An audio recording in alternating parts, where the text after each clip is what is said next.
Welcome back to another Share Your Light episode. This is a chance for us to share members of our listening audience who truly are changing things. They're changing their lifestyle, they're changing their outlook, they're raising the vibration, and it's always to be of service and to help other people. And I think that's what we're all trying to do as individuals and as a community right now, is to truly step into this shift and transition the world's going in, but also to say, what can I do to help? And a while back, we did a show on the Akashic Records. And then I was so lucky and blessed to share time with Kate, and she's our guest here today, who actually does some really intensive work with the Akashic Records. So I thought she'd be a wonderful person to share with you and also for you to get to know. Kate is a certified Ayurvedic and massage practitioner. She graduated in 2010 from the Ayurvedic Living School in Arcata, California. Shortly after obtaining her California massage license, she has enhanced her practice with an aromatherapy certification and courses in celestial herbalism. She creates small batch herbal oils and body care products inspired by Ayurvedic herbalism and her love of native plants. Following her passion, Kate delved deeper into metaphysical studies, strengthening her healing practice and intuition.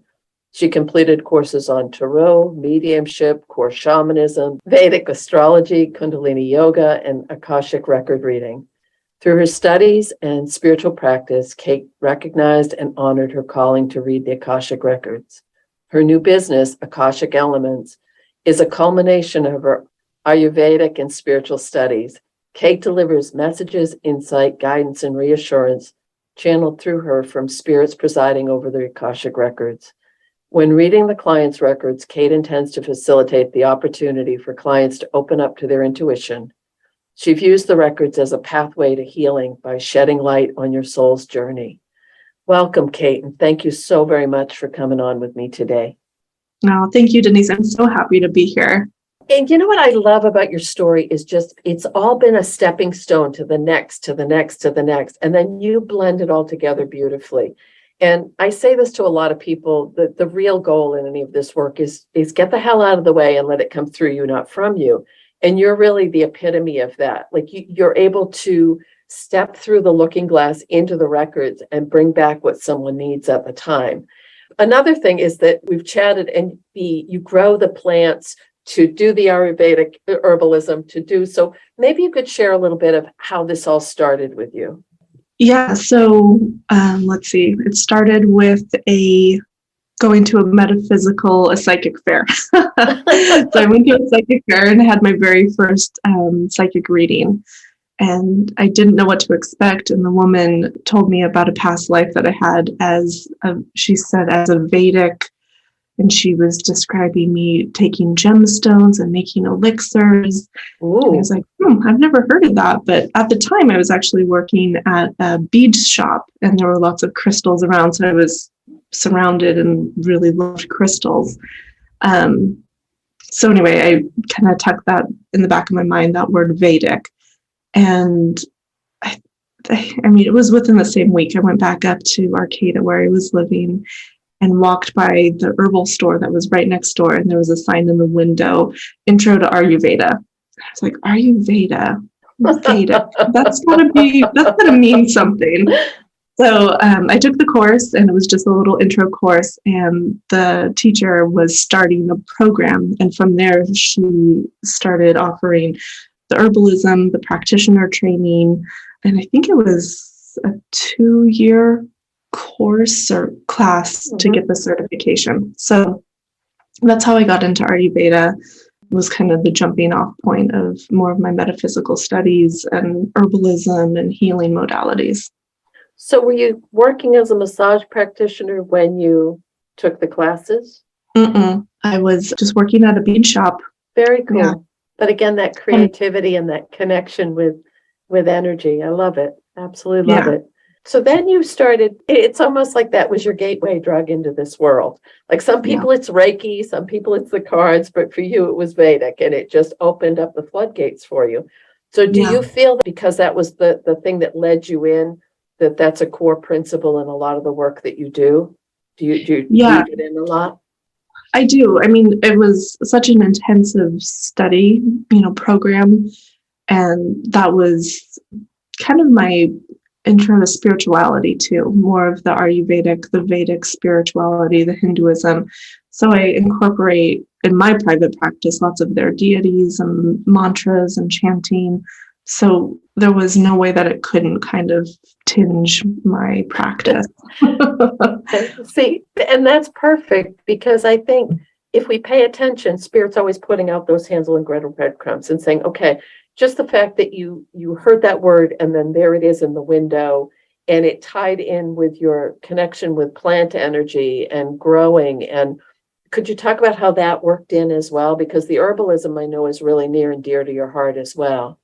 Yeah, well, it's interesting looking back. I'm like, oh, well, so I ended up in Arcata because I wanted to go to Humboldt State to study botany.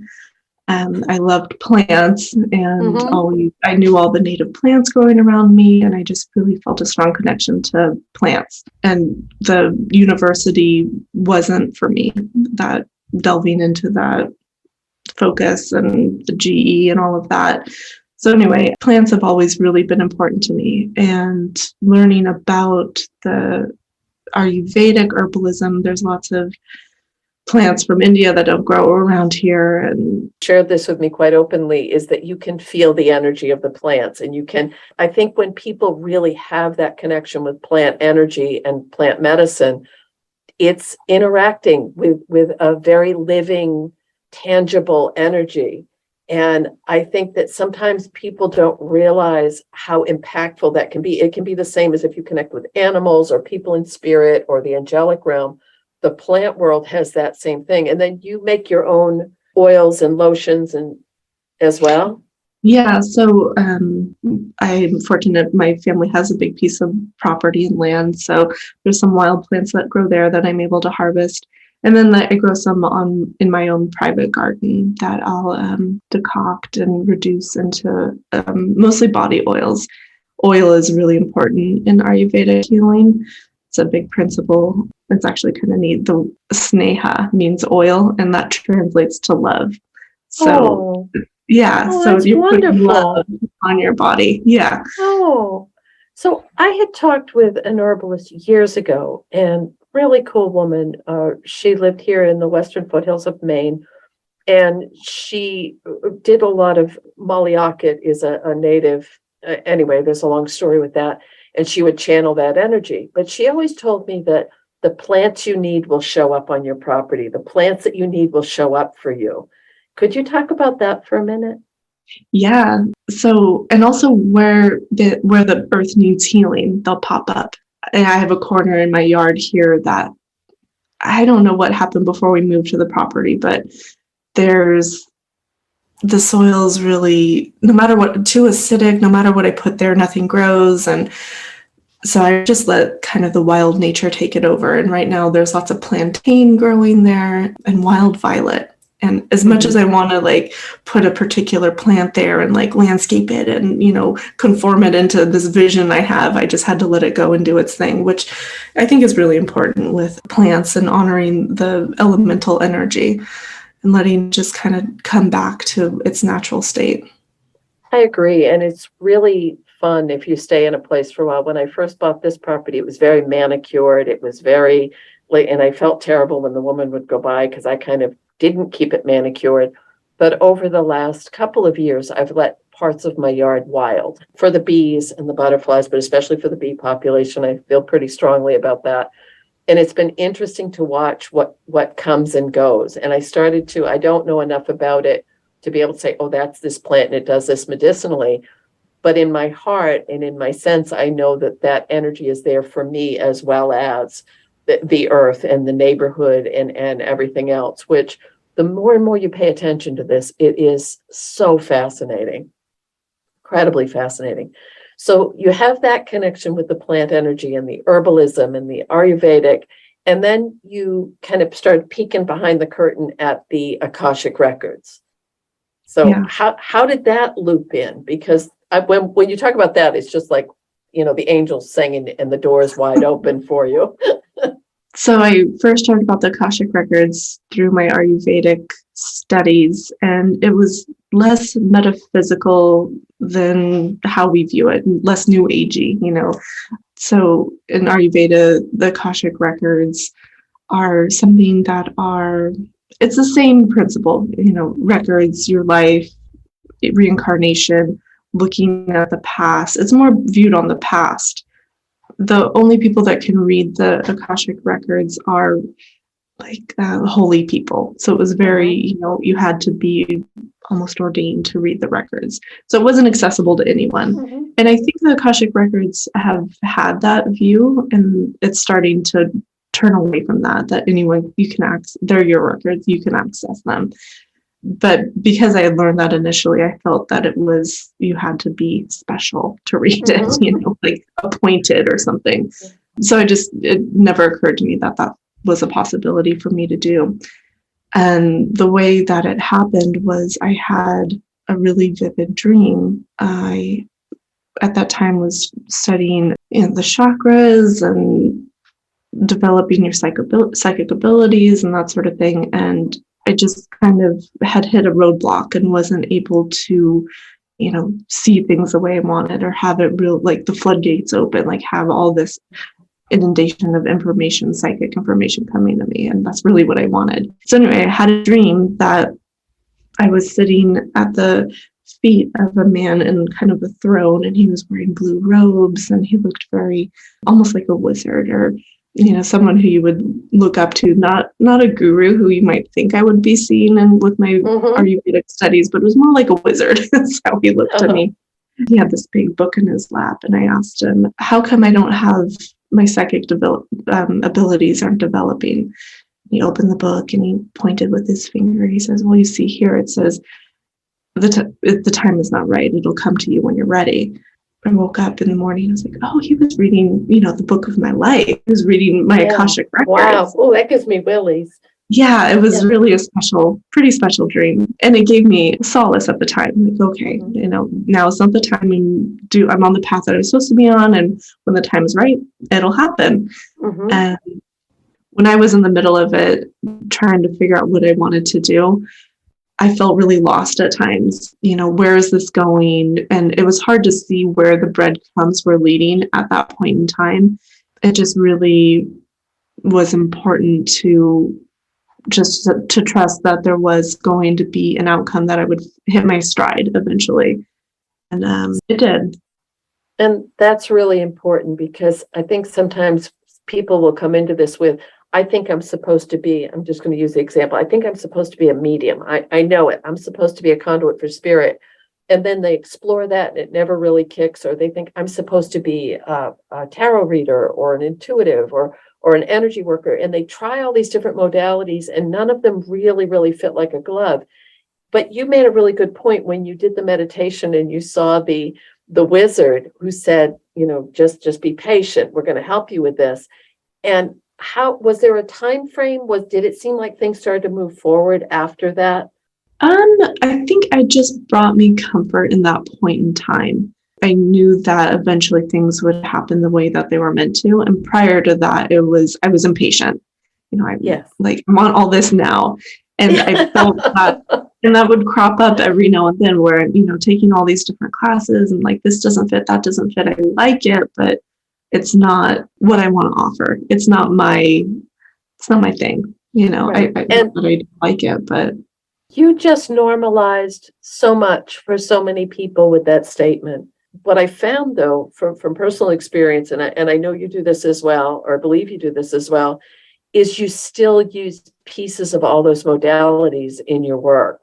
So it may seem kind of redundant or a dead end when you're going through it, but then when you get on the other side of it and you're in the records, and then all of a sudden you're pulling something back from another training that you had, building this foundation and building blocks, but it also gives you this incredible ability to work with a wider demographic of people, because someone may in and all of a sudden you find yourself tapping into energy work practices, and then someone else comes in and you're tapping into the Ayurvedic, and then someone else comes in and you're tapping into the herbalism.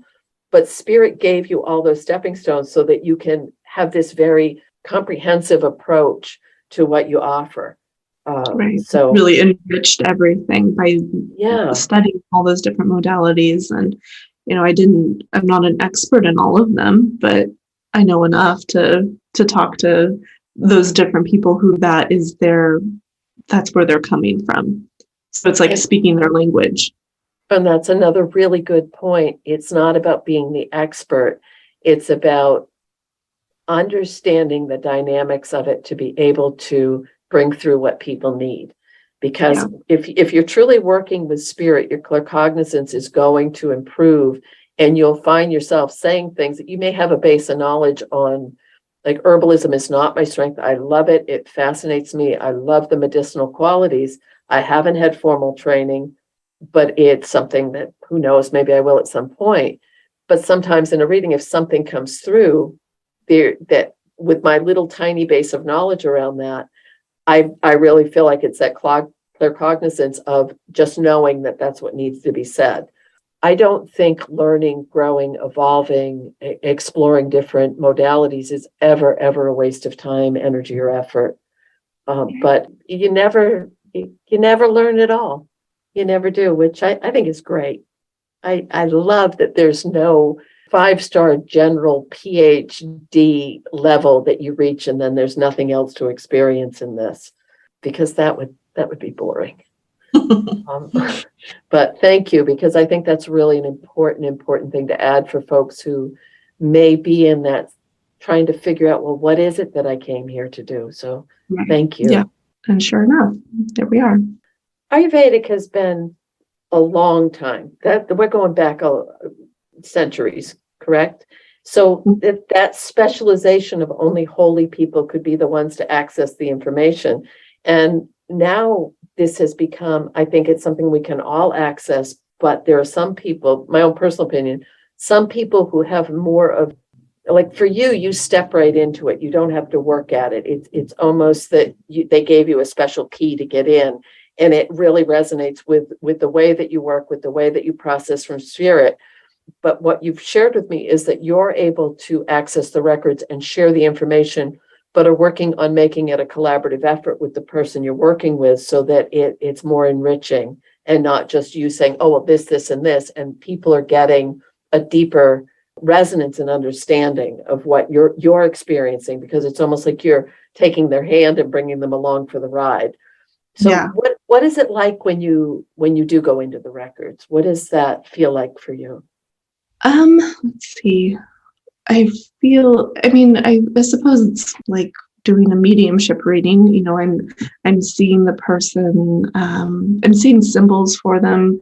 I'm seeing, asking what someone's wearing if a past life comes up. And so it's visual. I'm hearing words and I'm feeling sensations in my body. Those are the 3 things that are coming to me. Does someone set an intention, what they want when you go into the records, or can it be both, that they can say, oh, just see what you get, or I really want information on?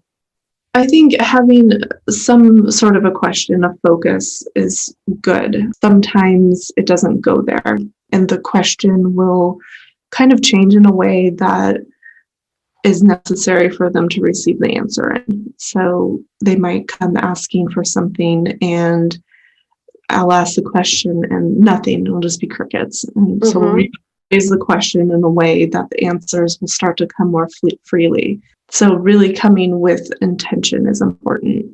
What flashed in my mind is sometimes people will go into any type of a reading or a session or a connection with blinders on and a rigidity of, this is what I have to know, this is what I have to see.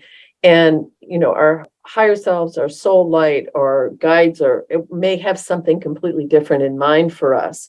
What I love is when you go into the records, you're going to bring back something that is relevant for that individual. I can't see how it would ever be a generic message, because it's coming in through for that specific person, which is very close to the mediumship. With whenever I'm talking to someone about mediumship, it needs to be evidential enough that you know that it's them, not just, oh, it's your Graham, she loves you, which is nice, but that's too generic. So do you find you get specific things for the person? Absolutely. Yeah. It's interesting. It's almost like evidential stuff comes out indirectly. I love that. Yeah, I had a reading I gave recently, and I like to ask if there's anything else that they want to, maybe something that they want to share before we close. And the image that flashed in my mind was weird. It was an emoji, like the kissy face emoji. I was like, oh, okay, this is what I'm seeing right now. They're showing that. And the person started cracking up, and it was a personal message for them, in kind of a snarky way, which was really funny. That's fun, because then you have a connection when there's snarky or sarcastic or something that's so unique. The other day I did a reading, and the woman in spirit just kept showing me hat boxes, hat boxes, hat boxes. And the woman I was reading for was a little bit skeptical. And then finally, towards the end of the reading, I said, I'm sorry, she just won't let up on this. What's with the hat boxes? And the woman just stared at me and she said, oh, that's so funny. You just said hat boxes, because my mother collected antique wooden hat boxes, and my sisters and I had to decide what we were going to do with them after she passed and how we'd separate them.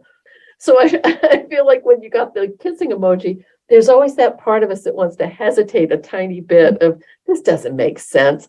Yeah. And see, that's what I think is another thing I love about you, Kate, is that you are very practical and grounded, and you get a goal and you task analyze. So you've blended this beautifully. So to step fully into this place of trust and acceptance and, okay, I'm working with you and for you, let me know what I'm supposed to bring through. I think that's a really important aspect of this, is that you're not airy fairy woo woo. You're very grounded, you're very practical. And I think that's another thing I love about your style, is that you're able to work with a wide demographic of people and not just limit it to someone who is very familiar with the spiritual world or very comfortable with the vocabulary that we all may be a little more comfortable with. You do the Akashic Record readings, and you blend in the Ayurvedic, and what else? Because you're just a fund of information, and I love talking to you. I mean, my private practice here where I live in California, I do massage, I do Ayurvedic facials, I dabble in landscape design. I love that you say dabble, because one time I spoke with you, you had like 5 different jobs going, and it was all over the place. I was thinking, how the hell does she keep this all balanced? But you do it beautifully.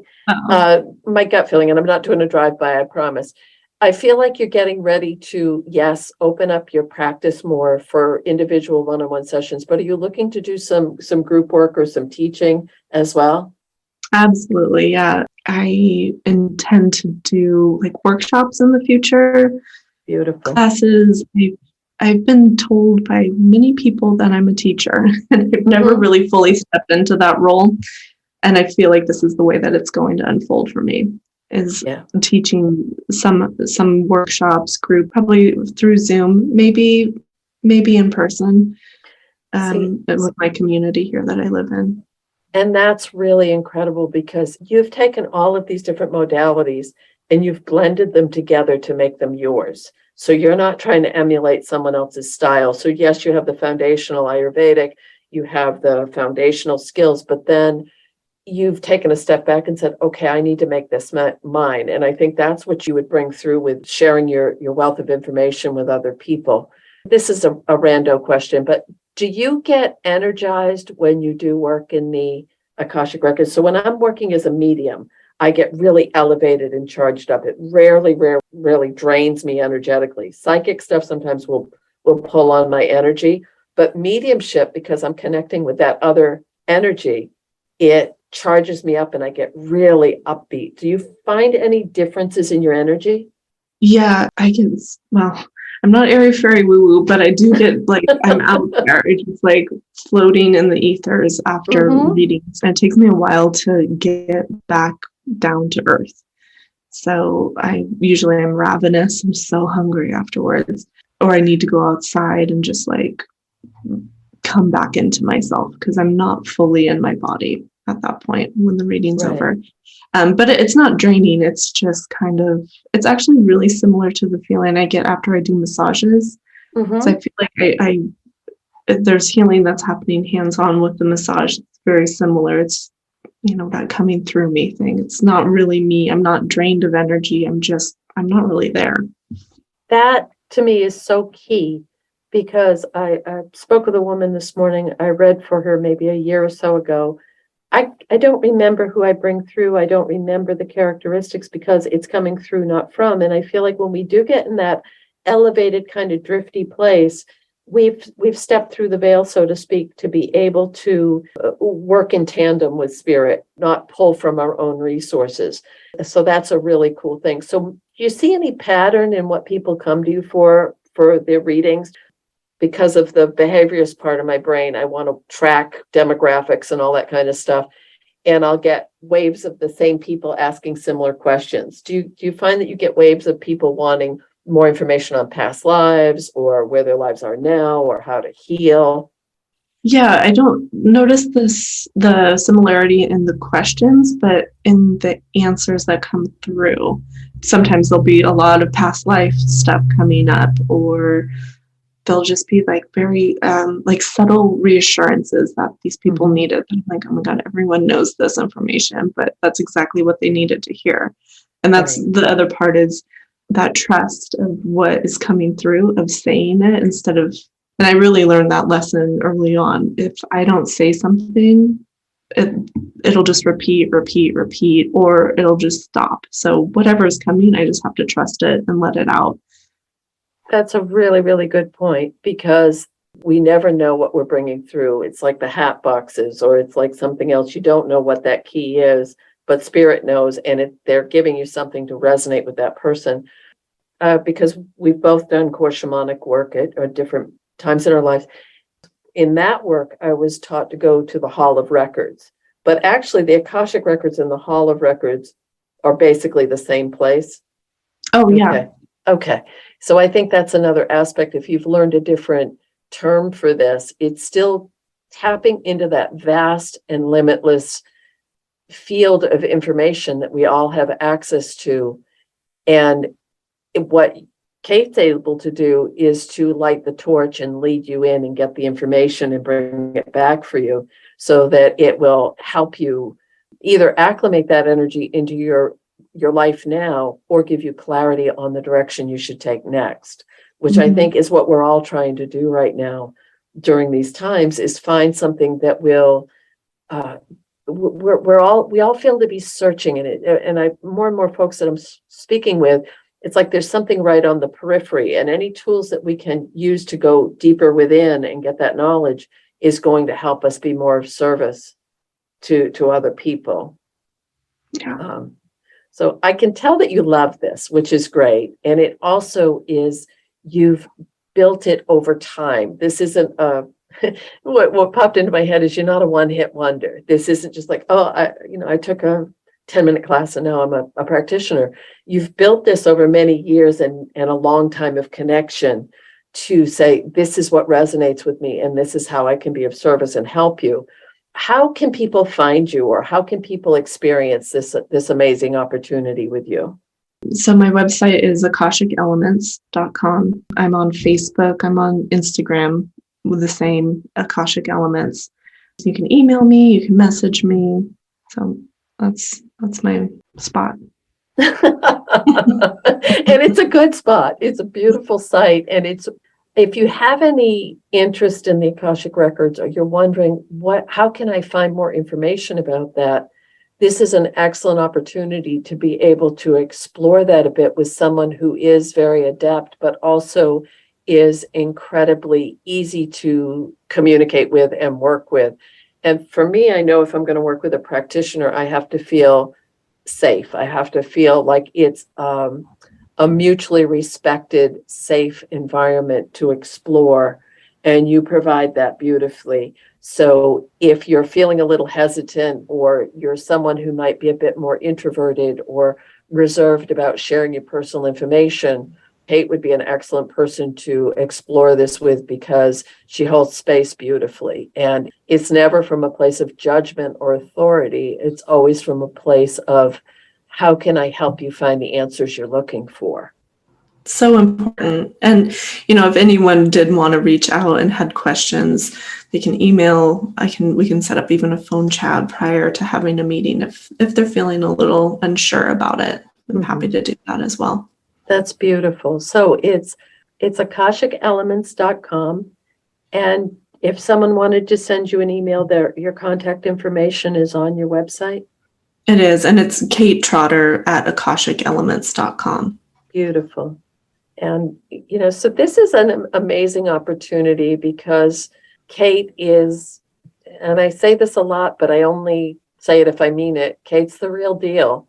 And if you're looking for someone to help you dig a little deeper and find some answers, please reach out to Kate. She'll be able to light the way for you beautifully. Is there anything else you'd like to add, or? Oh, yeah, I was going to offer your listeners, I have 3 different booking options right now, and there's one called Akashic Thank-You that is 45 to an hour, and it's a reduced rate compared to the initial reading. And since they've listened to this and they know a little bit about the Akashic Records, I'd be happy to offer them that reduced Akashic Thank-You booking option, and just write in the comments that they listen to the podcast. That's beautiful. Thank you so much. So it's Akashic Thank-You. They can find that on your website, and that's for a 45-minute to an hour roughly reading. Yeah. And it's at a reduced rate to check it out and see what this is all about. Oh, I love that. Thank you so very much. Thank you for sharing your light, because it's we need you and the world needs you, and you're doing beautiful work. And I think that anything, it's going to be fun to watch this unfold with you. I really believe that, because you're coming from a place of truth, and spirit always respects truth.